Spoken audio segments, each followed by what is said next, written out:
جائے گا کہ قرآن مجید کو پڑھتا جا اور جنت کی سیڑھیوں پر چڑھتا جا اور تمہاری آخری منزل وہاں ہوگی جہاں تمہاری آخری آیت ہوگی۔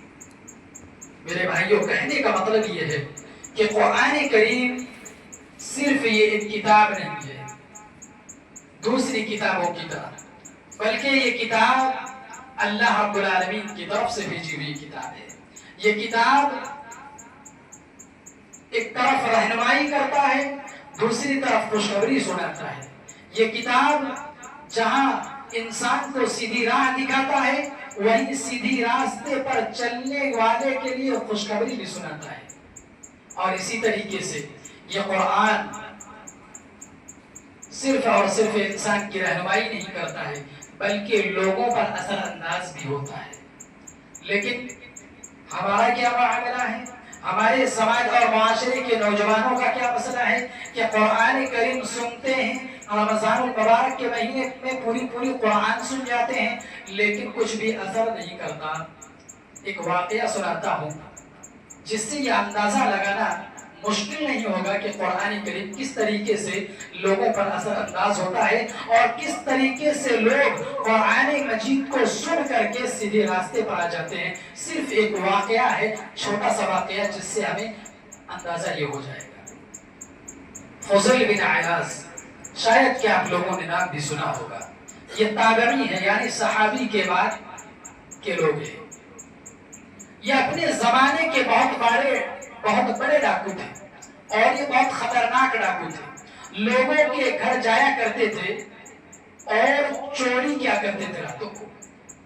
اپنے معمول کے مطابق یہ ایک مرتبہ دیوار فلان کر کے جا رہے تھے کسی کے گھر ڈاکہ ڈالنے کے لیے کہ ایک گھر سے آواز آئی، أَلَمْ يَعْنِ لِلَّذِينَ آمَنُوا أَن تَخْشَعَ قُلُوبُهُمْ لِذِكْرِ اللَّهِ، کیا وہ وقت نہیں آیا ہے کہ مومنوں کے دل اللہ کی یاد سے، اللہ کے ذکر سے جھک جائیں؟ کیا مومنوں کے لیے وہ وقت نہیں آیا ہے؟ فضیل بن عیاض اسی وقت دیوار سے نیچے اترتے اور کہتے ہیں، بلا یا رب قد آن، اے میرے رب کیوں نہیں، بلکہ وہ وقت آ گیا ہے۔ اور میرے بھائیوں، قرآن کریم کی اس آیت نے ان کے اندر اس قدر تاثیر ڈالا، اس قدر اثر ہوا یہ آیت ان کے اندر کہ اسی وقت سے انہوں نے سچی توبہ کی۔ ان کی آنکھوں میں آنسو جاری ہے اور وہ یہی لفظ بار بار دوہرا رہے ہیں، بلا یا رب قد آن، اے میرے رب کیوں نہیں، بلکہ وہ وقت آ گیا ہے۔ اور اسی کے بعد انہوں نے سچی توبہ کی اور اللہ کی عبادت میں اپنے آپ کو لگا دیا، دین کی خدمت میں اپنے آپ کو لگا دیا، اور وہ اپنے زمانے کے بہت بڑے محدث اور بہت بڑے عابد بن گئے۔ تو یہ قرآن کریم رہنمائی کے ساتھ ساتھ لوگوں پر اثر انداز بھی ہوتا ہے۔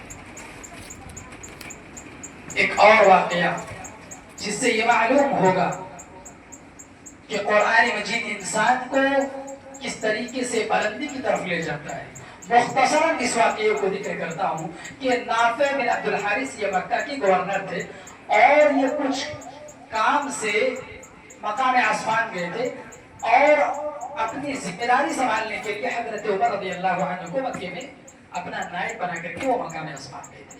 مقام عصفان جیسے ہی پہنچتے ہیں تو وہاں جا کر کے حضرت عمر رضی اللہ عنہ کو بھی مقام عصفان میں دیکھتے ہیں۔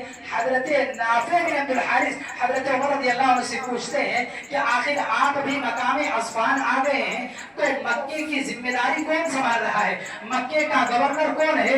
نافع بن عبد الحارث کی یہ بات سن کر کے حضرت عمر رضی اللہ عنہ نے جواب دیا کہ میں نے ابن ابزہ کو مکے کا گورنر بنا دیا ہے۔ نافع بن عبد الحارث نے اب عمر رضی اللہ عنہ سے سوال کیا کہ یہ ابن ابزہ کون ہے؟ حضرت عمر رضی اللہ عنہ کہتے ہیں کہ یہ ہمارے آزاد کردہ غلاموں میں سے۔ یہ بات سنتے ہی نافع بن عبد الحارث غصے سے بھر گئے اور کہنے لگے کہ مکے میں اتنے بڑے بڑے لوگ رہتے ہیں، بہت بڑے بڑے لوگ رہتے ہیں، اور تم نے وہاں کا گورنر ایک آزاد کردہ غلام کو مقرر کر دیا ہے۔ یہ سننا تھا کہ حضرت عمر رضی رضی اللہ عنہ نے کہا اللہ کے کیا آپ نے اللہ کے نبی صلی اللہ علیہ وسلم کے اس فرمان کو نہیں سنا ہے ان اللہ یرفع لهذا الكتاب اقواما ويضع له آخرین کہ بلا شبہ اللہ رب العالمین اس کتاب کے ذریعے سے کچھ لوگوں کو بلندیاں نصیب کرتا ہے اور اسی کتاب کے ذریعے سے اللہ رب العالمین کچھ لوگوں کو ذلتوں اور پستیوں میں دھکیل دیتا ہے. یعنی نافع ابن ابزا جو ایک آزاد کردہ غلام تھے وہ غلام تو تھے لیکن وہ ساتھ ساتھ میں قاری قرآن تھے وہ فرائض کے عالم بھی تھے. حضرت عمر رضی اللہ عنہ نے ان کے علم کو دیکھ کر کے ان کی یہ علم جو اللہ تعالیٰ نے عطا کیا تھا یہ قرآن کا علم اور فرائض کا علم اس چیز کو حضرت عمر رضی اللہ عنہ نے مد نظر رکھتے ہوئے مکے کا گورنر بنا دیا تھا. معلوم یہ ہوا کہ ایک آزاد کردہ غلام مکے جیسے شہر میں بھی گورنر بن سکتا ہے اگر اس کا تعلق قرآن سے ہو اگر اس کا تعلق قرآن کریم کی تعلیمات سے ہو اگر وہ قرآن مجید کی تعلیمات پر عمل کرتا ہو. ضرورت اس بات کی ہے اگر ہم یہ چاہتے ہیں کہ ہمارا بھی سماج ہمارا بھی معاشرہ بلندی کی راہ پر ہو ترقیاں کرے تو قرآن مجید کو قرآن مجید کو پڑھیں اس کو سمجھیں اور اللہ تعالیٰ نے جو ہمیں احکامات جو ہم پر نافذ کیا ہے ان پر عمل کریں. انہی چند باتوں کے ساتھ میں اپنی باتوں کو ختم کرتا ہوں. آخر میں اب تمام لوگوں سے درخواست ہے کہ آپ لوگ اس مسجد کا تعاون زیادہ سے زیادہ کریں کیونکہ ابھی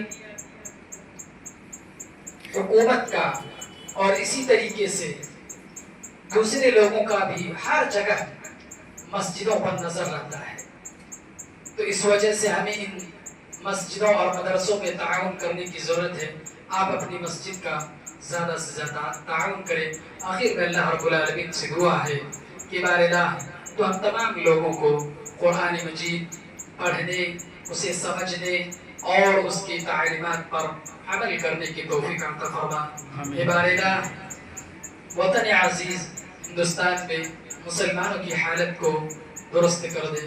بار الہ تو حرمین شریفین کی حفاظت فرما. بار الہ تو جب تک ہمیں زندہ رکھ ایمان کی حالت میں رکھ اور جب ہمارا خاتمہ ہو ایمان بالخیر ہو. السلام.